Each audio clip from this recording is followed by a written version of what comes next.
this is the foundational election in the party. And it is not just an end in itself, but a means to a lot of ends. And when we are able to get it right, then we can get a lot right. When we miss this one, we are going to miss a lot.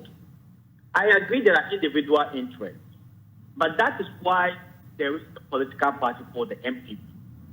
The NPP as a political institution is supposed to aggregate the individual interests within its membership into a party interest, guided by a party's constitution, a party's guideline or laws or whatever that will be required to make sure that even people express their personal interest in a manner that is democratic, in a manner that is competitive, in a manner that reflects the party's constitution and the general interest of the political party.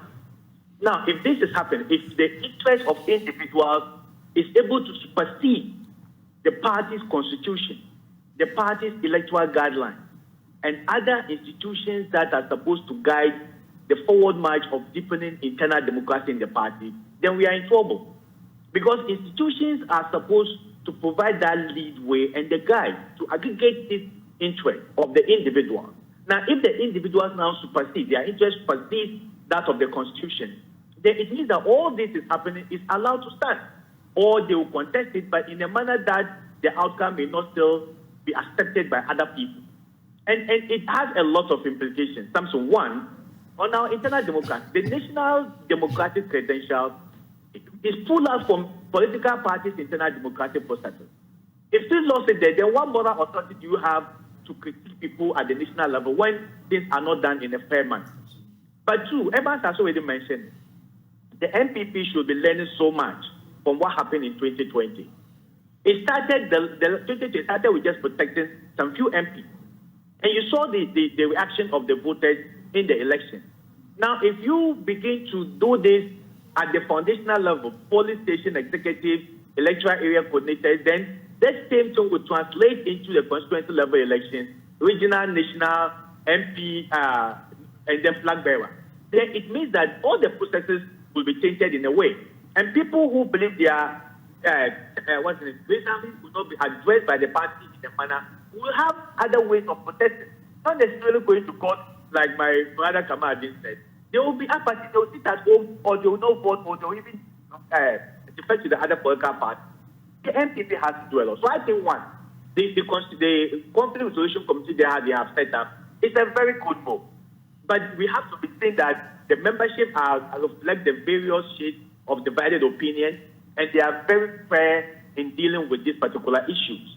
But two, the party must make sure that the constitution of the party works. If individual interests supersede the party's constitution, that interest of the individual must be checked by the constitution. And if people fell foul of the law, they must be punished. It should not be sort of apartheid way of punishment. To punish one particular people who belong to one faction and leave the others to continue to do what they do. So the party has to put its feet on the ground, make its constitution work, and then find a way to actually make the internal processes of their elections reflect the national character and devoid of this kind of bloodbath, monetization, and all the things that we have seen, complete disregard of the party's constitution. There's the bigger picture ahead of the party that has to do with the national executive elections and the presidential flag bearer elections. Do you think this is going to lessen because the interests are deep? I think it is going to be even more chaotic if care is not taken. Because what we are seeing at the polling station, electoral area coordination, is just a play of the powers that want to lead the party, or the powers that want to lead the party at the national level, but also in the flag bearership position. They have all started working, they have all started influencing in a very positive and negative manner. So all these things is as a result of a little bit of the interest of those big players, because that is one of the bases for building up the electoral college that will lead to the major election. So I think if this is happening at this particular level, in the manner that is happening, if care is not taken at the national level, it's going to be so much, a level that we cannot imagine.